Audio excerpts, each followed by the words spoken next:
CI office ले जाते हैं और मुझे हवालात में बंद कर देते हैं। उससे नेक्स्ट डे की बात है, मेरी इन्वेस्टिगेशन चल रही होती है। एडिशनल डायरेक्टर एनसीसीआई सरफराज चौधरी साहब वो अचानक कमरे में आते हैं, मेरी तरफ देखते हैं, कहते हैं कि ए मुंडाई।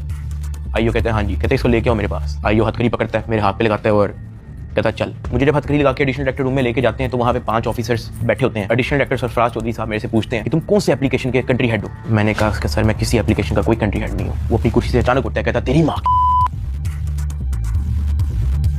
किधर से आता है पैसा तेरे पास। मैंने कहा सर मैं यूट्यूबर हूँ, मेरे 8 मिलियन सब्सक्राइबर हैं, उधर एडसेंस अभी मैं बात कर ही रहा होता हूँ। कहता है कि तुम मेरे वतन अजीज के बच्चों को खराब कर रहे हो, क्या करता है तुम्हारा बाप। मैंने कहा जी यूनिवर्सिटी के अंदर प्रोफेसर है। तो कहता तुम इतने क्यों हो। मैं चुप रहता हूँ। वो चीख के बोलते, कहता बोल। मैंने कहा जी सर मैं सिर्फ वीडियोस बनाता हूँ, मैं यूट्यूबर हूँ। माँ बहन की गालियाँ वो देता रहता है। उसने मेरे मुंह पे बहुत जोर का थप्पड़ लगाया। मैं बिल्कुल चुप होकर ऐसे मुंह करके खड़ा हो गया। तो कहता मुंह ते कर। अभी मैंने मुंह पर किया नहीं था। वो जोर से चीख के कहता मुंह ते कर। अभी मैंने वो मुंह पर किया ही था, उसने मुझे दूसरा थप्पड़ लगाया। मैं वहाँ पे बड़ा हेल्पलेस फील कर रहा कि यार मेरे से ऐसा क्या हो गया। मैं भी सोच ही रहा था, उसने मुझे तीसरा थप्पड़ लगाया। मुझे माँ बहन की गालियाँ दी जा रहा है। मैं अपना मुंह नीचे करके खड़ा हुआ हूँ तो मेरे थप्पड़ इधर लगता था, फिर वो कहता मुंह पर कर, फिर मेरा थप्पड़ इधर लगता। वो मारी गया जब तक उसका दिल नहीं भरा। मैंने तो गिने भी नहीं है कि उसने मुझे थप्पड़ कितने मारे हैं। फिर वो मुझे कहता कि अपनी टांगे बेंड कर। मैंने अपनी टांगे बेंड कर ली। कहता हाथ ऊपर कर। मैंने अपना हाथ ऊपर कर लिया। वो घर में एक वीडियो कॉल लगाता है जो एक बच्चा रिसीव करता है जिसकी एस्टिमेटेड तकरीबन एज होगी 7 साल। वो उस बच्चे से पूछता है कि डकी भाई को जानते हो। वो बच्चा कहता है जी। वो बैक कैमरा ऑन करता है, मेरे हाथ खड़े होते हैं, टांगे बेंड होती हैं। वो कैमरे से दिखाता है उस बच्चे को कि कौन है ये। कहता है डकी भाई। तो वो कहता है कि तुम इसके प्रोग्राम देखते हो। कहता जी। वो पीछे जो प्राइवेट मुलाजिम खड़ा होता है वो बहुत जोर का पीछे थप्पड़ मारता है। सरफराज चौधरी साहब उस 7 साल के बच्चे को कहते हैं ये देखो इसके साथ क्या हो रहा है, आप देखोगे तुम इसका प्रोग्राम।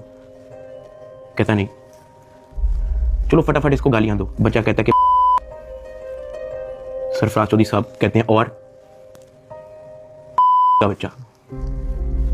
सरफराज चौधरी साहब कहते हैं और का बच्चा। थप्पड़ वो मारी जा रहा होता है पीछे। वो वीडियो कॉल पे उस बच्चे को दिखा रहा होता है कि ये तुम इसके प्रोग्राम देखते हो और ये मैं क्या बताऊं यार। खैर मैं तब बड़ा हेल्पलेस होता हूँ। मैं समझ नहीं आती कि मैं क्या करूं और किस तरह इससे निकलूं। मैंने क्या किया ऐसा। खैर वो सरफराज चौधरी कहता है कि इसको ले जाओ, इसकी तरीके से तफ्तीश करो। जबकि मैं डे 1 को आया हूँ। मैं सब कुछ, मोबाइल का पासवर्ड, मैंने लैपटॉप के पासवर्ड, मैंने जीमेल के पासवर्ड, मैंने एक चीज़ नहीं छोड़ी। मुझे आज जितने ऑफिसर्स थे वहाँ पे, मुझे एक ऑफिसर आके बता दे कि डकी भाई ने हमें ये चीज़ नहीं थी दी इसलिए हमने मारा है। वो तफ्तीश के अंदर इस जगह कोऑपरेट नहीं था तेरा इसलिए हमने मारा है। मुझे एक बंदा आके दिखा दे यार। मेरा 23 दिन का रिमांड लिया मैंने, पहले 23 मिनट के अंदर उनको सब कुछ दिया।